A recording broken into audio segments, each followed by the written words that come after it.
Welcome back, everybody, to the next episode of the podcast. We are on episode 19. We have made it very far along, and we've got another pretty fun episode today. As always, I'm joined by Nickinator. Ball does not go boom anymore. I'm very sad, but it's a good show in the row. The ball, in fact, does not go boom. Before we get started, for those of you who are in the Discord server for the main channel, you may know that since the last episode, we've put in a Google form for where you can apply to potentially be on an episode for a debate. We're not having any of that in this episode, but we will potentially be bringing people on as soon as the next one. No guarantees, though, it'll be that soon, but we'll figure it out, and there will be an announcement, and you guys will all know. So let's not waste any time, and let's start off with our reactions of weeks 6 and 7 in the NFL. So we have made it through 2 more weeks in the NFL season. The trade deadline is right around the corner, and we have a special segment relating to the trade deadline, which we'll be going over in a little bit. But first, we're going to go over our thoughts on weeks 6 and 7. And now I feel like we've really made it to the point of the year where we're starting to see some teams' true colors. Who's going to be buyers at the deadline? Who's going to be sellers? So some interesting teams that I want to talk about.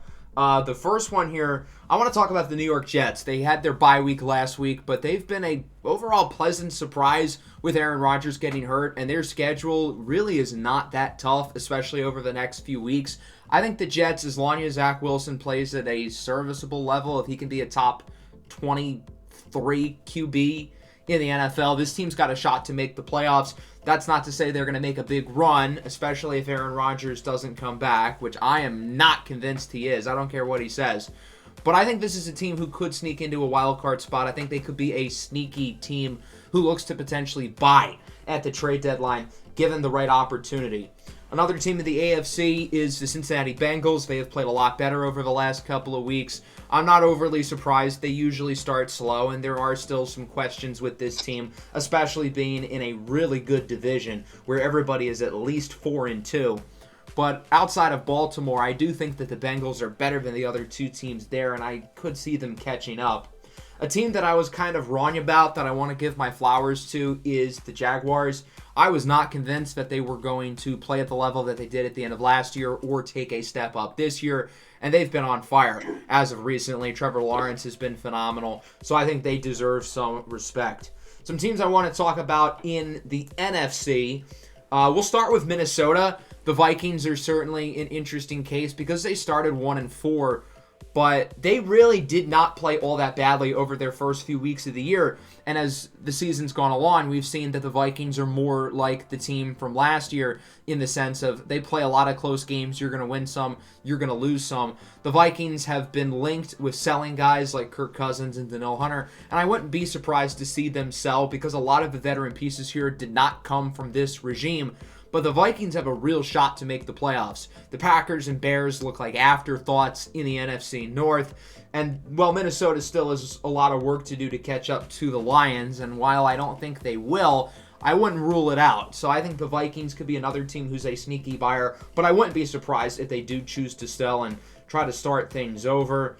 I want to give some props to really the whole NFC South outside of Carolina because those teams have all been very competitive, and I think that could be a really interesting division. If Atlanta has good quarterback play, I think they're the team to beat. Now, the Buccaneers have not looked good since the last podcast episode, neither had the Saints, but I do think those 2 teams could be sneaky buyers as well, depending on the price. So maybe not so much props that they've played well as of recent, but more so look out for them. They could be a sneaky team to look out for in the division ahead of Atlanta. Yeah, these past 2 weeks, we've definitely started to learn what teams are going to be fighting for that Super Bowl. And as of the last episode we had, we were looking at teams like the Niners and Dolphins ready to go and look like the Super Bowl favorites along with teams like the Chiefs and the Eagles. But since then, the Niners have gone 0-2 since the past episode. They lost to the Vikings. And the Browns with, was it PJ Walker starting, I believe? Last week, yeah, it was PJ. Yeah, so they lost to PJ Walker as a backup and primetime Kirk Cousins. It's not a good look. I understand Deebo Samuel missed both games, CMC missed the game against the Browns, but the Niners are not as immortal as we once thought and only have a game lead with the Seahawks right now. And they have a much tougher schedule than the Seahawks going forward. They got to play teams like the Eagles going forward. They already lost to the Vikings, and they have a lot of teams in the AFC they have to play. It's going to be a tough battle for the Niners. And speaking of those Eagles teams, I know they have a very tough schedule coming up. They play the Cowboys, the Bills, the Chiefs, the Niners, the Cowboys again, all within a 5-ish week schedule, back to back to back. It is a ridiculous schedule in this late mid of the year part, and we're going to have to see what Jalen Hurts can do. He is second in league for turnovers right now, right behind Desmond Ridder, and we'll see if he can take that step to be like he was last year and actually be competitive. He's already more turnovers than he did all of last year, and it's been 7 games. The defense has been lights out for the Eagles. They just acquired Kevin Byard recently for basically nothing because Hy Roseman is a wizard. But they are looking to make that push. The Cowboys are still a very competitive team. We'll see what they're going to be able to do the next few weeks coming off their bye. Like I said, the Niners are still a strong team, even though they are 0-2 the past few weeks. The Lions, after starting out real hot, get dismantled by the Ravens, who the Ravens seem to look like possibly the second best team in the AFC. I think they might be the most well-rounded team besides the Chiefs. Like the Dolphins and Bills have great offenses, but the Bills are hurt. The Bills are inconsistent. Dolphins defense is really bad, and the Dolphins in general, they've only played really well against teams that aren't very good.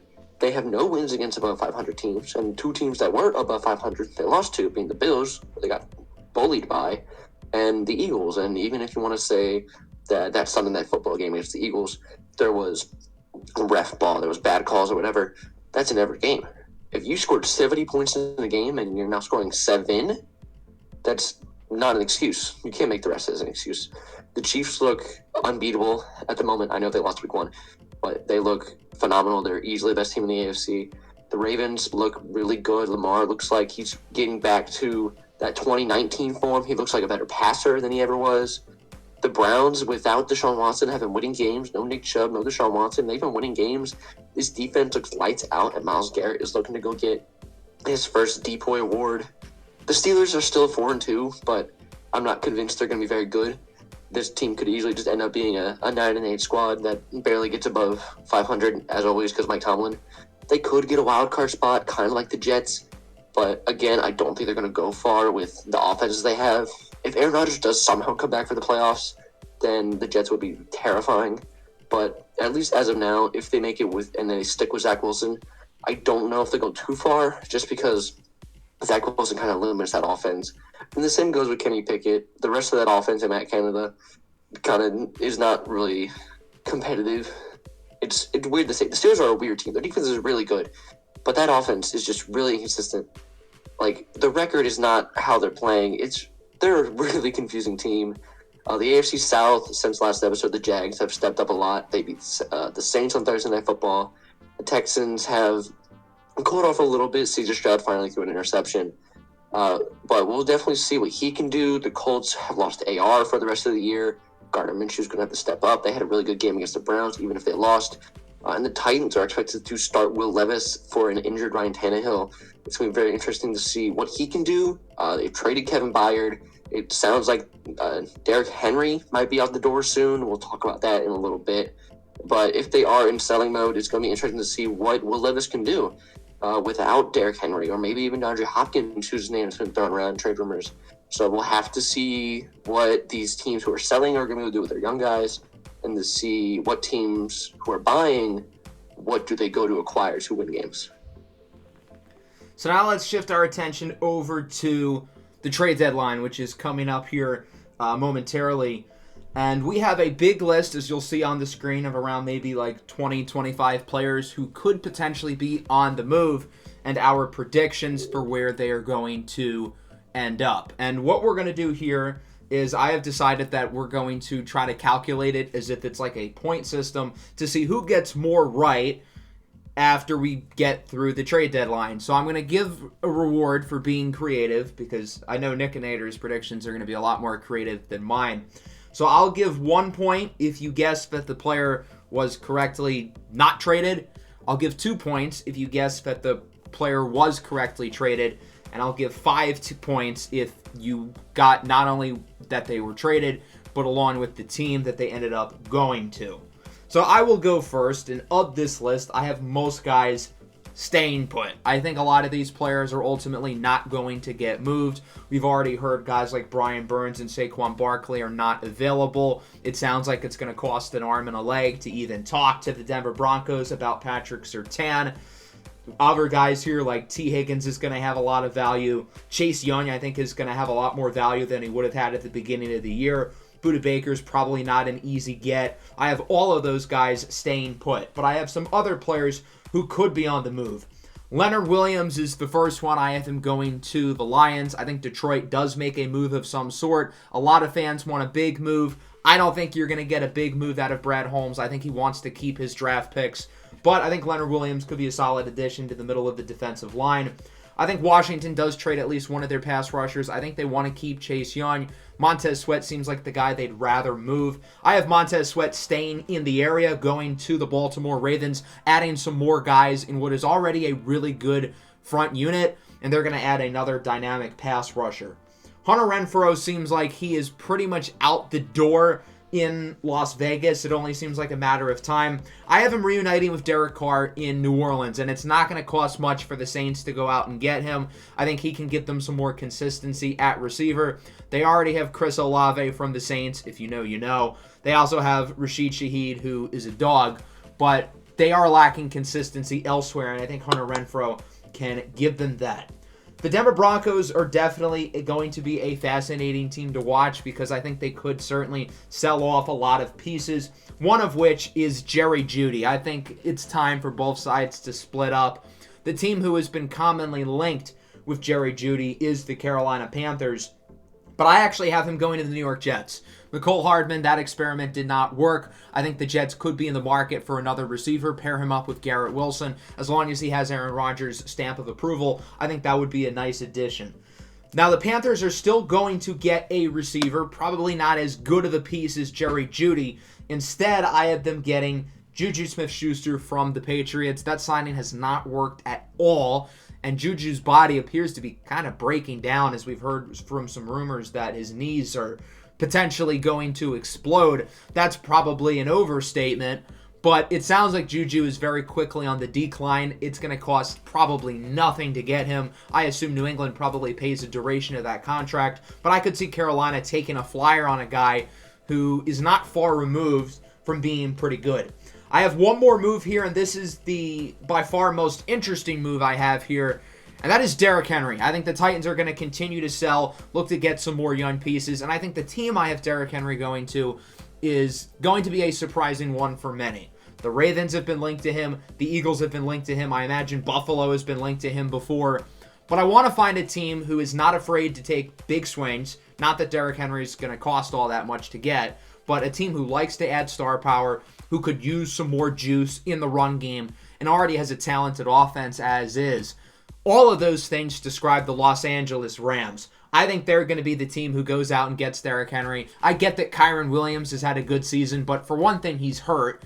And second of all, if Kyren Williams is stopping you from getting Derrick Henry, I don't know what to tell you. I think Derrick Henry on the Rams will be a lot of fun, and I'd love to see them take that swing, try to get King Henry, and potentially bolster their chances at getting a wild card spot. There are a number of players who I have staying put. I'm just going to highlight the main ones. I think Chase Young could be on the move, but I think Washington has kind of changed their mind with him with how he's played. I think they try to work out a long-term deal. I have everybody else on the Broncos staying put. I thought about some Courtland Sutton landing spots, but I couldn't get one that I really liked. I think other than Jerry Jeudy, they stay pat. Danielle Hunter's one that I really thought about, but with the Vikings starting to win some more games and with them being unable to trade Kirk Cousins, I think they might want to keep him, which I think would be a mistake with how well he's playing. I think he could really sell high.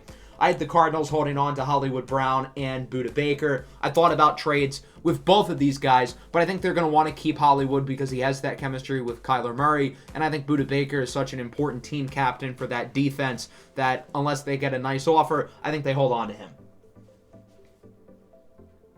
In all honesty, that's a lot more players leaving for you that I thought you would actually make. I have I think more people leaving than I do staying.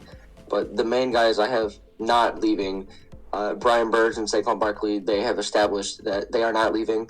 As much as I want to see Brian Burns go win a ring and Saquon Barkley not in my division, they're going to be staying put unless someone trades like 3 firsts, which isn't going to happen. Buda Baker's on a big deal. I don't think the Cardinals are going to trade him. He could leave in the offseason. There was a lot of rumors last offseason about him going to the Eagles. They obviously went and got Kevin Byard. Jalen Johnson, a big corner who's been rumored to be on the move. I thought about moving him somewhere like Buffalo, but lately it looks like the Bears are trying to work out a long-term deal with him. I think most likely he will stay with them. Another corner, Pat Surtain. It's going to cost like 4 firsts to get him. No one's going to trade that. He's probably going to be staying in Denver. And the main other ones I have staying, I have Juju staying on the Patriots. I think it's just too big of a contract, and if people know that his body is dying, why trade to get him? Like kind of just leave him there, maybe give him the offseason, maybe he gets better. But for a team like the Panthers, like you said, for right now, I think they do want to get a receiver. I don't know if Juju's the answer, but I'll get to them in a minute. And then Mike Evans and D. Higgins, the other 2 receivers, those are 2 guys who I thought would be very much likely to be traded at the deadline. But the Bengals are getting better and better each week, so I don't think T. Higgins is going to leave just yet. I loved him going to Houston, but Nico Collins is him, so he's going to stay in Cincy. Mike Evans is a lifetime Buck. I don't think he's going to leave, at least not yet. And then Chase Young, I'm right there with you. I don't think he's going to leave. I think he's played well enough for the Commanders to want to keep him. But going for the players who I think are leaving, starting with Leonard Williams, just like you, I have him staying in the NFC. I don't have him going to Detroit. I have him going to the Falcons. They made a lot of acquisitions for the D-line. They got a lot of older guys, but I think Leonard Williams is better than any of them, and I think he can help with the run game, and I think he can help with the pass rush. Their pass rush is not very good. Their best players are probably Grady Jarrett and Calais Campbell, who are all old. I know Leonard Williams isn't the youngest guy, but he's younger than both of them, and probably is a better pass rusher than all of them. I think they're probably in the lead to get this division, and I think getting a defensive stud like Leonard Williams is going to help them a lot. Marquise Brown from the Cardinals, I have a team as in the Chiefs getting him. They need another receiver. We all know it. They know it. Mecole Hardman isn't enough. They need another guy, and why not get another speed demon like Hollywood Brown? It fits the Chiefs' offense. It shouldn't cost too much to go get him. I believe he's a free agent after this year, so it shouldn't cost too much. And if you want a ring, you don't even have to pay him. Just make it a rental. Go get your ring. I'll save some of the big ones for later. Hunter Renfrow, like you said, is probably at the door. I have him going to the Panthers. I think he could get cut and then sign somewhere else, like maybe Green Bay possibly. But I think the Panthers are going to probably trade like a 6th or 7th round pick. Just get someone to help Bryce Young besides Adam Thielen. Another receiver, Darnell Mooney. I have him going to LA Chargers. Keenan Allen is getting older. He's starting to slow down. Mike Williams is out for the year, and they barely give Quentin Johnson any playing time. And while the defense is obviously the biggest issue for this team, getting another receiver for Justin Herbert would not be a bad thing at all. Austin Eckler has not been the same type of player. And just getting another reliable receiver for Herbert is going to be big. And then we get to the Broncos. They're big receivers. They got to go somewhere. I have both of them leaving. I have Courtland Sutton going to the Jets. I thought about him maybe going to the Jaguars for Trevor Lawrence to get another receiver to make a big run there. But I have him going to the Jets. I believe the Jets are going to go get another receiver. Allen Lazard has been semi-disappointing. Randall Cobb is not a good third receiver. Corey Davis retired in the offseason. They need another big-body receiver to complement the agility and route running of Garrett Wilson. I think Courtland Sutton, it's just that. If they need a red zone threat, this is their guy. And then for Jerry Jeudy, who is probably the most likely player out of all these people to be traded, I have him going to the Texans. Their receiver unit is very young. It's very talented. I love Nico Collins. I love Tank Dell. But Jerry Jeudy kind of brings somewhat of a veteran presence. He's been in the league 4 or 5 years. And I think if he plays well enough, they'd be willing to pay him. They have the money to go get him now and pay him well. And I think getting a receiver trio of Jeudy, Nico Collins, Tank Dell for a young rookie, CJ Stroud, that is a phenomenal receiver trio for them. A few tackles I have leaving. Garrett Bowles I have going to the Bills.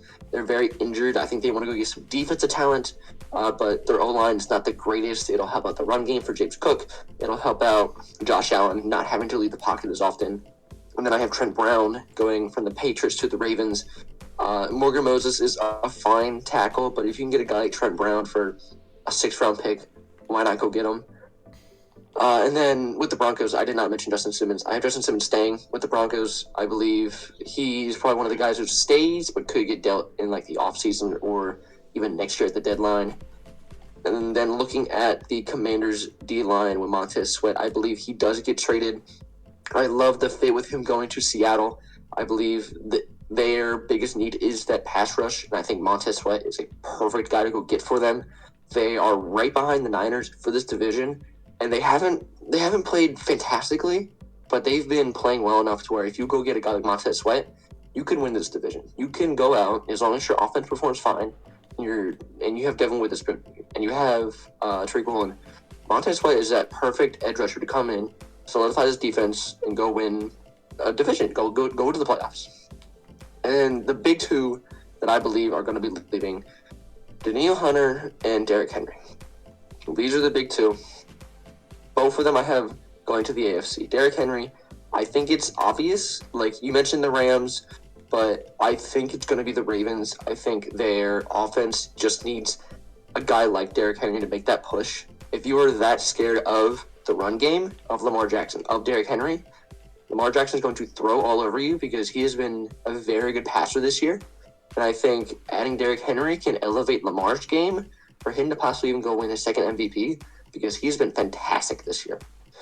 And Danielle Hunter, I mentioned this before. The Bills need defensive talent. They need another edge rusher. Von Miller has not played at all this year. Matt Milano might be out for the year. Tre'Davious White might be out for the year. You need another guy on that defense. I think Danielle Hunter is someone that they can go get. And if Von Miller gets healthy, you have Danielle Hunter, you have Greg Rousseau, you have Von Miller. That is a insane trio if they're all healthy and all playing well. And I think they have the ammo to go get him. I think they want to go get someone for the defense because of how many people are hurt, how many people are just not playing well. They need another defensive talent. I would love to see them go get a guy like Jalen Johnson to help the secondary after Trey White's out for the year. But I think Danielle Hunter is going to be a guy that's going to go to a contender. He could go to Miami. He can go to the Chiefs for all I care. But I think the Bills are a team who are not afraid to go get veteran talent and get the guys they want and go win a ring. Because I think right now, this might be their year if they can get it all together. If they weren't hurt, they'd be my favorite to win right now. But with how injured they are, they need someone like Danielle Hunter.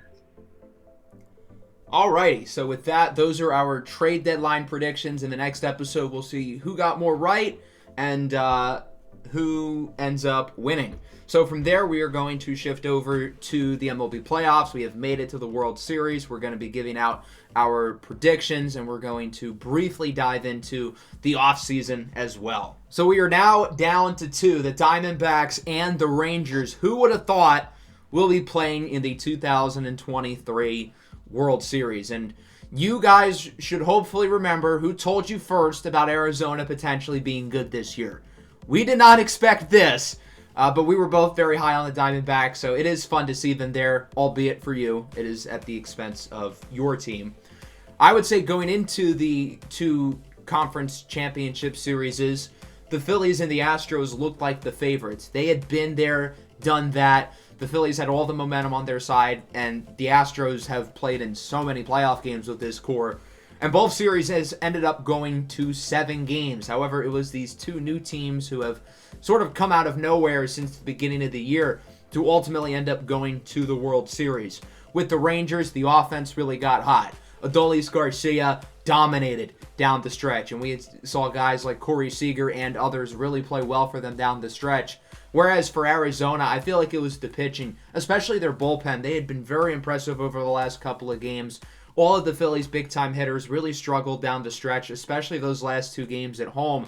Bryce Harper did nothing. Trey Turner did pretty much nothing. Kyle Schwarber, Nick Castellanos. These 4 guys are making combined, I would say, probably nearly $900 million, and they did not show up for the final 2 games. And I think Arizona's pitching deserves a lot of credit, along with the timely hitting that they had in certain situations to put themselves over the edge.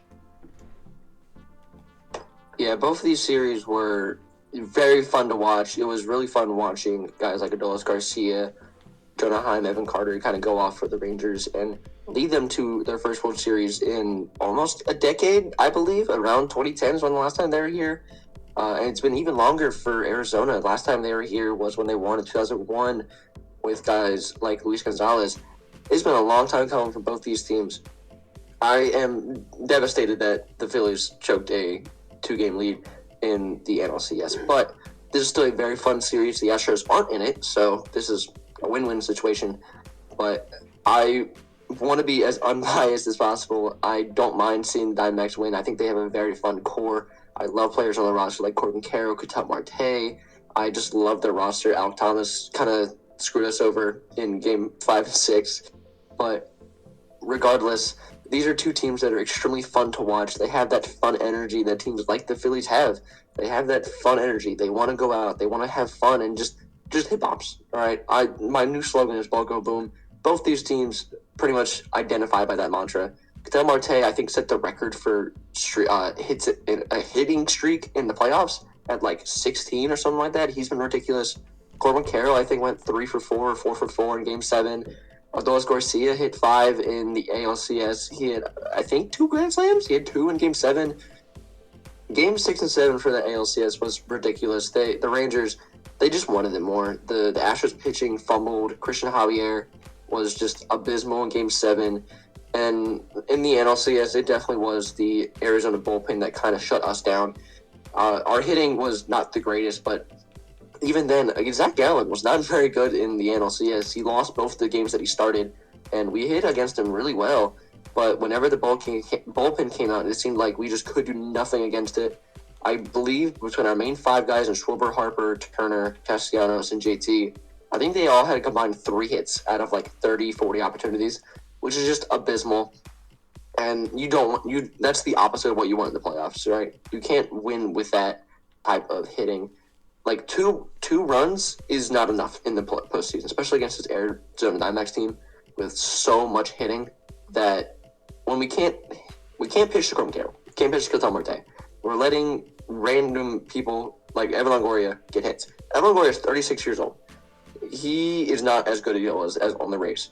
But the idea of Evan Longoria getting a ring is an amazing idea to me. I really wanted Bryce to get a ring, but if Longoria gets a ring, I'm not mad at all. There's so many different guys on both these teams that I would love to see get a rings. Adolis Garcia is becoming a fan favorite across the league just because he hates the Astros, just like the rest of the MLB fan base. And then for the Diamondbacks, like I said, Evan Longoria can get a ring. Ketel Marte, Guardians legend, can get a ring. We can see Madison Bumgarner will technically get a ring after he was cut in April. He would get a ring if the Diamondbacks win the World Series, which is really funny to me. So now it's time to give our predictions. Who do we think is ultimately going to win the World Series? And I think it could go either way. I think with Arizona, obviously a very, very young team. These guys have not been here before, but that has not been an issue throughout the playoffs. They have been unfazed. They have been ready for the big moment. Their bullpen has been very good, but their starting pitching has been a little bit inconsistent. That's sort of my question with them. As for the Rangers, their offense has been on fire, but can they keep it going? Can Adolis Garcia continue to dominate? He's been an inconsistent player throughout his career. Right now he's hot. Does he keep it up? With the pitching, the Rangers have guys who have been there, done that. Nathan Eovaldi is an all-time really good playoff performer. They've got other veterans like Max Scherzer, Jordan Montgomery, guys who you can trust. And ultimately, for me, I think that's the difference. I trust the Rangers pitching more than Arizona's. And if Texas's offense can play at 60% of the level that they did against the Astros, I think that'll be enough. I'm going to have the Rangers winning in 6 games. I think Arizona makes it competitive, but I think the Cinderella story ends for the Diamondbacks, and the Texas Rangers finally get their championship. I am right there with you. I think the pitching for the Rangers, it's been better all playoff run. I think it's going to be better in general for this World Series. Like I mentioned before, Zach Gallen in the NLCS was 0-2. He did not play well. We destroyed Zach Gallen. It was the bullpen that won the games. Their best starting pitcher was probably Brandon Pfaadt, who's a 25-year-old rookie who had a over 5 ERA in the regular season. And he was fine in Game 7, but against the Rangers offense, who was a lot hotter than the Phillies, it's probably not going to be sustained. And if Zach Gallen is still playing like he did in the NLCS, it's not going to end well for the Diamondbacks. I think the Rangers are hot. I think their pitching is just better, and I think they have a more veteran presence. While a lot of these players haven't been to the World Series, they have a few players here and there like Corey Seager, Mr. October, Max Scherzer, who won a ring not too long ago. Like you mentioned, Nathan Eovaldi, who's a great playoff performer. I really like Martin Perez and what he can do. And a lot of this team has a lot more veteran presence, and they're ready to go get this ring. They're ready to go get it. And I'm not saying the Diamondbacks aren't good. I'm not saying they don't want it. I think just the Rangers are ready for it. I think it seems like a superpower. It's like the Phillies and Diamondbacks. But again, this could go either way. It just depends on who's hotter. And I think right now it's going to be the Rangers. So I'm going to take Rangers in 6. Let's take a look at what we could expect for the offseason, which starts pretty much right after the World Series. And obviously in the MLB, the offseason does move a lot slower. But I think this free agency class is going to be very interesting. Obviously, it's headlined by Shohei Ohtani, who is the best free agent in recent memory, and I don't think it's close. The Aaron Judge race last year had that crown, but not for long. And we're going to see Shohei Ohtani get some ridiculous money. The question is, from who? I think he wants to stay on the West Coast. I would expect he signs with a team out west, and I do think the bridge has been burned with the Angels. I cannot see him coming back there. If he does, well, they had to have given him a lot of money. There are a number of teams who I think could make a run for him. If he wants to stay on like the coast, I think any of the other California teams could work. The Padres love spending money. I could see them, if they have the means to spend more, to do it. I think Seattle could be an underrated team for him. I think it's a little bit unlikely they shell out $500 million, but I think it is possible. Even though the Rangers are not necessarily on the coast, I think they could be a team to watch out for as well, especially if they win the World Series. But even if not, the fact that they are a World Series team certainly would entice Ohtani. But for me, I think it really comes down to two. The first one, the favorite, the Los Angeles Dodgers. No surprise here. They love spending money. They love acquiring talent. Shohei Ohtani gets to stick in LA, the big market, and join one of the most talented teams in baseball. And then the other one is the San Francisco Giants, another team who has shown that they want to spend money. They tried to get Carlos Correa last year. It didn't necessarily work out because of the medical. They tried to get Aaron Judge, but they were only able to get his brother, Arson Judge. So I think this could be the year that the Giants are able to get the big hit. And I think Shohei does stick in California. I think it'll be one of the Dodgers or Giants. Yeah, for Ohtani specifically, there's a lot of teams that are going to be in the hunt for him. Obviously, it's Shohei Ohtani. But assuming he wants to stay on the West, the main two teams, as you mentioned, the Dodgers and the Giants, I do think there could be a few sleeper teams. I think the Mariners could actually be a very plausible team. With Ohtani not being able to pitch nearly as much for this upcoming year, we could see him maybe even play a little bit of corner outfield just to kind of get him out there a little more. But if he's not throwing, he's probably going to be sticking at DH. And I think the Mariners are going to love to get a guy like Ohtani, even if it's just his bat, because their pitching is already good enough to where they're fine just having Ohtani DH the entire year and get his bat, which would be an ecstatic to that offense, along with Julio Rodriguez, Ty France, J.B. Crawford, all those guys. Most likely it's going to be the Dodgers, which would suck for all of baseball because no one wants to see the Dodgers be good anymore. But looking to possible East Coast teams, if he does decide to go elsewhere, the Yankees have a lot of money, so why not? They're going to throw offers at him. It's the Yankees. I've seen the Phillies be in the mix before, and with guys like Aaron Nola and Rhys Hoskins as free agents, instead of paying them, if you pay money to Shohei Ohtani, I wouldn't be mad about it. I doubt it happens, but I'll take Ohtani.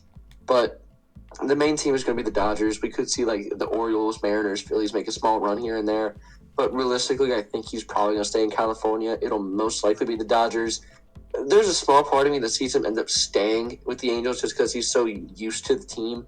But he'd have to get some record-shattering deal to stay in there. That means Mike Trout would probably stay with the Angels. and they'd have no money to go sign anyone else unless they somehow got out of the Rendon deal. But I don't know about that. A little bit of other players. It's mainly going to be pitching. I mentioned guys like Aaron Nola, but there's going to be guys like Blake Snell, who looks like he could win the Cy Young this year. We have Marcus Stroman, who's probably going to opt out of his player deal and look to go for free agency. Clayton Kershaw is a free agent. We can see him possibly leave the Dodgers, but I doubt it. Martin Perez on the Rangers, he's a free agent. Eduardo Rodriguez, after having a great year with the Tigers, could opt out of his deal to go get some more money. There's plenty of guys around here: Aaron Nola, Lance Lynn, Eduardo Rodriguez, Urias. If anyone even wants to sign him, I doubt it. Giolito, Sonny Gray, who was close to winning a Cy Young, Jordan Montgomery, the Rangers' playoff hero for right now, Luis Severino from the Yankees. This free agency class is mainly pitching. There's not a lot of good hitters here and there. Rhys Hoskins comes to mind. There's not many others. I think Longoria, Brendan Crawford, that's about it. Like I said, there's not many hitting. It's going to be all about the pitching. Ohtani is the best pitcher and the best hitter of this free agency class. And it's going to be all around him, and we'll see where a few of those pitchers go and a few of the good hitting players go. It is definitely a pitching-dominated free agency class, and you went through pretty much all the big pitching names, although there is one more guy I want to highlight, and not a lot of MLB fans probably know who this guy is, but someone who could sign a giant deal in the offseason is Japanese pitcher Yoshinobu Yamamoto. He's been one of the best pitchers in the NPB over the last few years. We've seen some Japanese prospects really generate some hype since the World Baseball Classic, such as Roki Sasaki and Munetaka Murakami. Those guys are going to get massive deals once they're able to sign with an MLB team, but this year it'll be Yamamoto who is next up to get a potentially big deal. I think the Yankees probably right now are the favorite for him. And then, as you said, there's not a ton of offensive talent here, and I think because of that, we'll see the market for the offensive guys be overvalued, and I think some guys are going to get significantly more money than they should. Cody Bellinger's had a major bounce-back season with Chicago. He's going to get paid handsomely. Matt Chapman with Toronto, somebody who plays good defense at the hot corner and has been a solid offensive player throughout his career. I think he's going to make a lot of money. I think Teoscar Hernandez in Seattle, very solid power bat. I think he could get quite a bit of money as well. And I think with those guys being at the top of the free agency class offensively, they're in a good position because they're going to make more money than they would have otherwise.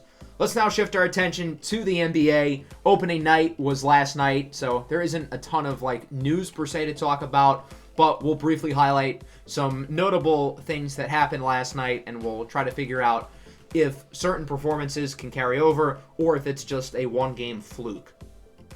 Basketball is now back, and this is sort of the fun point of the sports calendar where pretty much every sport is currently happening right now. The NBA kicked their season off on Tuesday. Everybody else pretty much kicked off their season last night. The Bucks and Sixers still haven't played yet. They face each other tonight. So 28 teams have played their first games of the year, and there were certainly some interesting results that happened. Obviously, I'm going to start with Cade Cunningham. He looked awesome last night in his first game in around 11 months with 30-9, and the Pistons really gave the Miami Heat a challenge with other guys such as Isaiah Stewart, Jalen Duren, and the rookie Asar Thompson looking good. I am curious about Jaden Ivey's role. He came off the bench last night. He really struggled. I'm still convinced that Jaden Ivey is the second best piece in the Pistons' young core. I think a lot of people at this point in time would disagree with that, but I still see the upside with Jaden Ivey. I thought he was the best prospect in his class. Him and Paolo Banchero for me were sort of a 1A and 1B. Some other notable results from last night include Cleveland with a really good game against Brooklyn. This was one of the Cam Thomas games where he gets the ball and he catches fire. I'm curious to see if Cam Thomas is actually going to be a consistent part of the Nets rotation this year, and if he is, will he be able to consistently score with high volume and high efficiency? Donovan Mitchell had a great game last night for Cleveland. Max Strus, the free agent signing, also played really well. I think that could end up being a really underrated signing if he's able to replicate his success from Miami, and last night was certainly a good start for him. One of the games on the late slate ended up being really exciting between Dallas and San Antonio. Obviously, the story was Victor Wembanyama's debut, and we saw some of the flashes with him of why he is such a great prospect, but he was not even the best rookie in his game. Derek Lively, Philly guy with the Dallas Mavericks, had an awesome performance off the bench. In 31 minutes, he went 7 of 8 from the field with 16 and 10, playing good defense. And the question with Lively has been, how ready is he to contribute for an NBA team this year, especially offensively, because he's very raw as a scorer.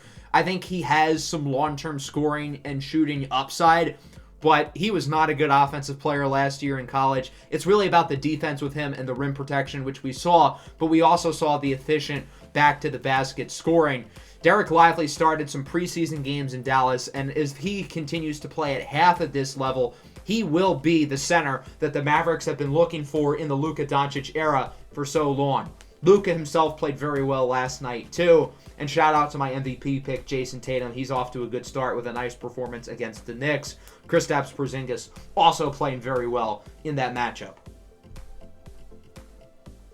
Yeah, like you said, it's opening night. All these teams have played one game except for the Bucks and the Sixers, which should be a fun matchup. We get to watch my team get dismantled by Giannis and Damian Lillard, because I don't know if anyone can cover any of them. But besides that, the main thing that I think everyone's talking about is just how well Victor Wembanyama played. And he played really well. He wasn't on the court for too long, only played about 23 or so minutes, but he was still a ridiculous force on the court. He was ridiculous, and the Spurs put up a really good fight against the Mavericks, who looking to bounce back from their disappointing season last year. Kyrie and Luka looked really good together, both on the court and off the court. Kyrie hadn't said anything, so he's fine for now. I do want to shout out Kevin Johnson. He's a really awesome ball player, and I think he is going to be one of the better players on this Spurs roster. Devin Vassell as well had 23 points. He was probably their best player, along with Victor and Johnson. I do want to highlight the Magic Rockets game. The Rockets went out, got a bunch of free agents. They got Fred VanVleet, Dylan Brooks. Sengun is going to be a starter now. They got Jabari Smith still, Jalen Green, Amen Thompson. And I know it's a lot more defense than anything. They signed Dylan Brooks to play defense. But this team is very confusing. There's a lot of talent on here, but I don't know even what they're trying to do here. It's really weird to see what they're doing. They only scored 86 points against a Magic team who went out and looked really nice. Cole Anthony had 20 points off his new contract. Paolo and Franz Wagner looked really good on the court, combining for nearly 30 points. Markelle Fultz, Philly legend, looked really good. We haven't seen really any shout-out from the rookies like Anthony Black, but we'll see what guys like Jalen Suggs can do. Jalen Suggs played a lot, but he didn't do too much. No assists, only 8 points. But it was mainly the Paolo, Franz, and Cole Anthony show for this game. Cole Anthony coming, I believe. Did he come from the bench, I think? Yeah, he did. I don't watch basketball. The Pacers came out and scored almost 150 points. They look real good right now. Tyrese Halliburton looks like a star in the making. He's looking like an all-star caliber player. Bruce Brown came out, had a lot of points starting alongside Tyrese. This team, I know they played the Wizards, and the Wizards aren't very good. But they look pretty good. Kyle Kuzma coming off shooting for 25, scoring a point a minute. I think it's good. I don't know. I don't watch basketball, but it's good. Jordan Poole played fine. My MVP pick has not played, but the other plausible MVP player, Nikola Jokic, looked unstoppable. Already has a triple-double, 29, 13, and 11. Just insane against the Lakers, who still played well. Braun had 21. Anthony Davis played really good defense. But the Nuggets look really good, and we'll see what the Bucks can do tonight. The Celtics played a good game. The Cavs made it close against the Nets. The Raptors ended up beating the Timberwolves, and I'm really curious to see what this Timberwolves team is going to look like. Obviously, we have Edwards, Ant-Man. But besides that, no one did too much. Collins had a double-double. Rudy Gobert had a double-double. But besides getting rebounds, playing defense, and giving the ball to Anthony, this team does not have a lot going for it. We'll see what they can do, but Ant-Man might end up leaving soon. My really sleeper team, the Pelicans, they played really well. Zion looked great. Valanciunas had a double-double. CJ McCollum went for 24. Brandon Ingram almost had a double-double. This team looked really good. I know the Grizzlies aren't at full strength. They don't have John Morant. But Desmond Bane, leading the offense, came out, had 31 points, 5 and 5. He looked great. Xavier Tillman starting at the center had double-double. The Pelicans, I am telling you, they're going to be good until Zion gets off the court. Let's go over a few breakout players we have, since we can't really overreact to anything. It's one game. Let's highlight some young guys who we think could have strong seasons. My most improved player pick was Jaden McDaniels. He didn't play last night for Minnesota. He's nursing a calf injury. Probably won't be too big of a long-term thing. Jaden McDaniels' name has been in the news because he was one of the many players to sign their rookie extensions this past Monday. And McDaniels got a lot of money. 5 years for around $130 million. A lot of people think that might be an overpay. But you're not paying a guy for what they've done. You're paying them for what they're going to do. And I think McDaniels is going to do big things in Minnesota. And he's already been a good player. He's one of the better defensive players in the league. Somebody who's 6'11". He can guard bigs. He can switch onto the perimeter with his big wingspan. I think he's really improved as an offensive player. His shooting volume and efficiency has gone up. I predicted him to win the Most Improved Player award, and I really feel like he could live up to that contract. It seems like he's very polarizing, at least in the conversations that I've had with people within the Discord server. It seems like half of them think he's going to be Kawhi Leonard, and half of them think he's no more than Frank Ntilikina. I think both of those are extreme, but I think he's going to be really, really good.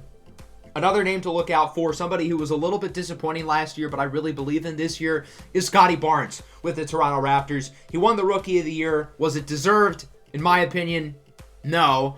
But I think Scottie Barnes is going to have a bigger role as a scorer and as a playmaker this year for Toronto with Fred VanVleet gone. Siakam and OG Anunoby could be out the door as well. So I think he's going to really get the opportunity to be the guy in Toronto. It seems like the Hawks are really high on Jalen Johnson, former first-round pick a couple years ago. He played in 29 minutes last night, and he was quite good with 21 and 7. I think he could be a real breakout candidate here in year 3 as a raw guy who was once a super highly regarded recruit with Duke. It's taken him a little bit to get going, but I think he could end up being very solid this year for the Hawks.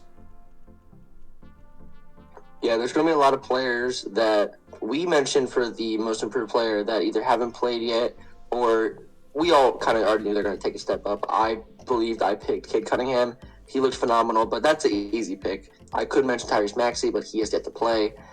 The one guy I want to mention is I do want to mention Scoot Henderson. Scoot Henderson played the most amount of minutes for the Blazers. He looked really good getting the ball around, passing the ball to other guys like Matisse Thybulle, Jeremiah Grant. DeAndre Ayton looked fine. We'll see if he can take a step up to kind of not suck. Anthony Simons, I do like what he was able to bring to the team. And Shaedon Sharpe, a plausible, not yet, but a guy who has talent to possibly win an MVP in the future. He looked really good on the court, playing nearly 30 minutes. The entire Blazers roster is really young, and I really like what they can possibly bring. I do want to bring up the Clippers, not because of their star talent. They all played well. But they have a lot of young guys. I really want to see what they can do. Kenyon Martin Jr. is a main guy I want to bring up. He played a good amount last night. Didn't record a lot of stats, but getting him on the court more and more, I think is going to be really nice. Like Russ had a double-double. Kawhi and Paul PG combined for 50 points. But I want to see what those young guys can do, even with the new rule with star players having to play a certain amount of games. I want to see what these young guys can do so that way these star players can get the breaks when they inevitably will because it's the Clippers. I mentioned the Timberwolves. They don't have a lot going for them, but I do want to see what these young guys can do. I really like what we can see from Shake Milton. I know he's kind of been in the league for a little bit, but he played a good amount last night, and I want to see him kind of get on the court a little more. The Wizards' entire roster is young and kind of sucks besides Jordan Poole and like Kyle Kuzma. I want to see more from guys like Bilal Coulibaly. He played a good amount, didn't record too many points, but I want to see him play a lot more. A lot of these rookies I want to see kind of get more minutes on the court. The Thompson twins, Grady Dick for the Raptors, go Dick. But a lot of these younger guys I want to be able to see get more and more minutes on the court. I want to see them be able to take those next step up and win some playing time over these starters. We'll see what happens to come trade deadline era, but I feel like there's going to be a lot of movement in the NBA this year. I feel like a lot of these young rookies are going to be taking a lot of step up to be in the starting role. Before we go on, there's one more player that I want to mention that I forgot to talk about. I'm a big believer in Jonathan Kuminga here in year 3. He's been an efficient scorer with the Warriors. I think that's kind of an underrated part of his game. His shooting splits really were not that bad last year. Good defensive player, good athlete. Given the opportunity, I think he's going to be really good. Shout out to the Cum Bucket. So with that, we're going to go to our fun and game segment, and we are going to be bringing back one that we've done a couple times before.